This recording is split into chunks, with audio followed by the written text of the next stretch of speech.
তোমাদেরকে চলো এক গল্প বলি আজকে। এটা হচ্ছে একটা তরমুজ গাছ। এটা সাসপেন্স রাখার কিছুই নেই।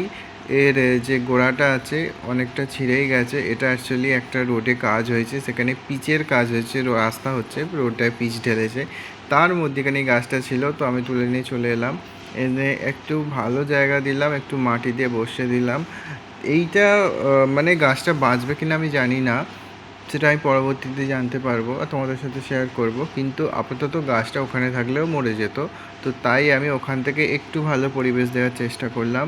তো দেখা যাক গাছটা যদি বেঁচে যায়, মানে গাছটি ফল হতে হবে না, গাছটা বেঁচে থাকলেই সুন্দর লাগবে। একটা তরমুজ গাছ একটা ছাদ বাগানে।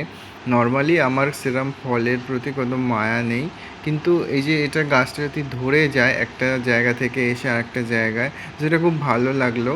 এমনিতে তো মানে অযত্নকারী গাছ, এই যে পেছনে হয়ে আছে দুটো মুখ বাড়াচ্ছে, অযত্নকারী গাছ তো আপসেই হয়ে যাবে, তাদের যত্ন করলে উল্টে মরে যাবে। কিন্তু এই সব গাছগুলো, এগুলো তো যত্নকারী গাছ, এগুলো অযত্নে বাড়লে একটু খারাপ লাগে। তাই এটা আমি এসে ছাদে বসিয়ে দিলাম, দেখা যাক কী রেজাল্ট আসে।